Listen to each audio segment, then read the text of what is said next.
अंकित तिवारी जी आए हैं और इन्होंने मुझसे आग्रह किया कि कुछ चर्चा करें गांधी के बारे में। तो मैं अपनी छोटी समझ से गांधी के बारे में जो मेरे विचार हैं वो आप सबके साथ साझा करना चाहता हूँ।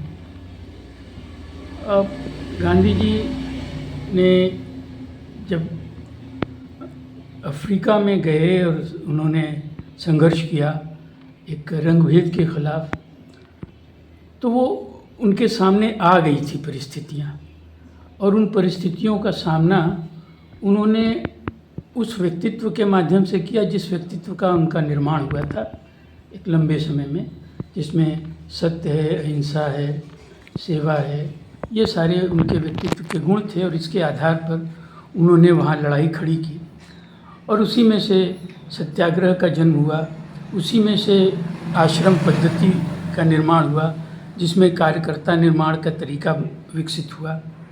और उसी दौरान में ये जो सारे कार्यकर्ता हैं, ये कार्यकर्ता किस तरह से कार्यकर्ता निर्माण हो, सत्य और अहिंसा के मार्ग पर उन चीज़ों का विकास हुआ। तो सत्याग्रह, आश्रम पद्धति और थोड़ा वहाँ पर वैकल्पिक रचना का काम शुरू हुआ। लेकिन उस काम के ख़त्म होने के बाद और भारत आने के पहले गांधी जी के मन में एक गंभीर मंथन चल रहा था। ये जो रंग भेद है, इसके पीछे का कारण क्या हो सकता है? भारत जो उपनिवेश बना, इसके पीछे का क्या कारण हो सकता है?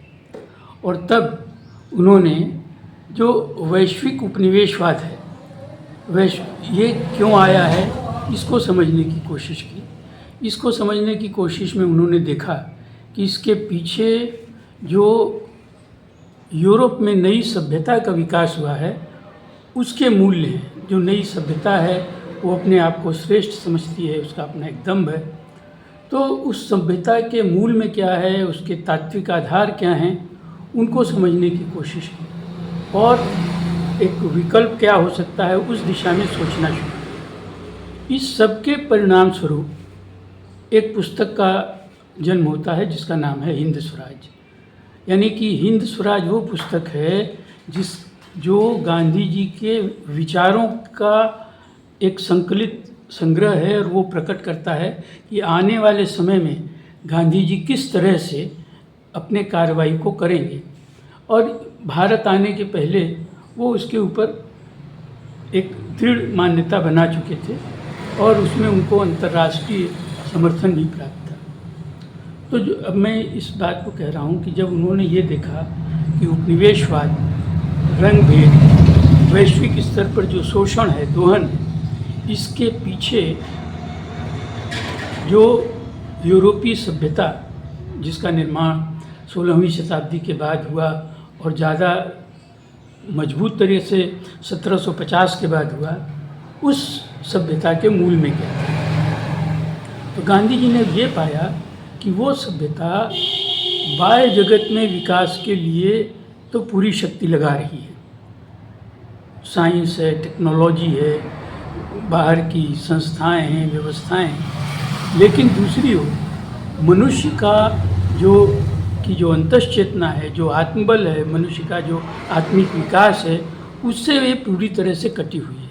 यानी कि ये एक पक्षीय विकास के ऊपर जोर दे रही है और मनुष्य के समाज का निर्माण बिना उसकी नैतिक प्रगति के, बिना उसके चेतना के उच्च स्तर पर गए हुए नहीं हो सकता है। तो ये जो एक बुनियादी कारण था जिसमें से गांधी जी ने ये देखा कि ये जो अंतर जगत है और ये जो बाह्य जगत है, इसके बीच में संबंध टूट गया है। ये जो नई सभ्यता, यूरोपीय सभ्यता का निर्माण हुआ, और जब इसका संबंध टूट गया तो क्या हो रहा है कि ये एक विभेदकारी सोच का जन्म होता है। विभेदकारी सोच का जन्म इसलिए होता है क्योंकि तब ये समझ में आता है कि ये हमारा दायरा है और ये हम दूसरे का दायरा है। वी और दे, हम और वे, ये दायरा बनने लगता है। तो ये जो हम का दायरा है, वी का दायरा है, इस दायरे में उनकी एक तरह की रणनीति होती है, एक तरह के मूल्य होते हैं, एक तरह के सोच होते हैं। तो जो यूरोपीय सभ्यता का दम्भ है वो यूरोप के अंदर का दम है कि हमने मानवीय मूल्यों का विकास किया है, हमने तकनीक का विकास किया है, हमने लोकतंत्र का विकास किया है, हमने व्यक्ति स्वातंत्र्य का विकास किया है। ये सारे मूल्य जो हैं वो यूरोप के अंदर विकसित हो रहे हैं, और जो यूरोप के बाहर हैं, जो अदर हैं, जो दे हैं, उनके साथ उनका ये है कि इनका हम शोषण कर सकते हैं, इनको हम लूट सकते हैं, इनको हम अपने अंदर शासित कर सकते हैं, इनको उपनिवेश बना सकते हैं, इनके सारे संसाधनों के ऊपर हम नियंत्रण कर सकते हैं। तो ये गांधी जी ने देखा कि चेतना के इस मूल के कारण ही ये विभेदकारी सारी की सारी बातें पड़ी हुई हैं। इसलिए गांधी जी ने बहुत जोर दे के कहा कि एक बिना नैतिक विकास के जो विकास हो रहा है वो स्वीकार्य नहीं है। दूसरा, चेतना के उच्च स्तर पर जाने पर वी और दे का, हम और वे, इसका भेद खत्म, उतना हम अहमवादी हो जाएंगे, स्वार्थ केंद्रित जो अहम है। और चेतना का जितना ऊंचा स्तर होगा वहाँ पर हम सबके साथ जुड़ाव महसूस करेंगे। तो ये जो सबके साथ जुड़ाव है, जो सब में व्याप्त चेतना है, ये चेतना ही हमारे जो विकास का या जो हमको हमारी प्रगति का माध्यम होना चाहिए। वहाँ पर क्या हुआ, यूरोप में क्या हुआ, एक वहाँ अर्थशास्त्री हुए या अर्थशास्त्र के जनक हुए जिनका नाम एडम स्मिथ है।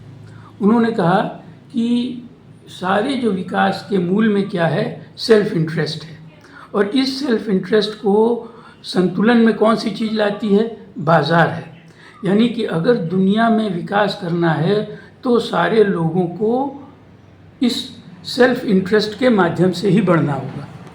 गांधी जी क्या कह रहे हैं, गांधी जी ये कह रहे हैं कि नहीं, हम सब में जो सामान्य, सब में व्याप्त चेतना है, वो common consciousness, common to all, इसके माध्यम से हम सबको जोड़ करके आगे बढ़ सकते हैं।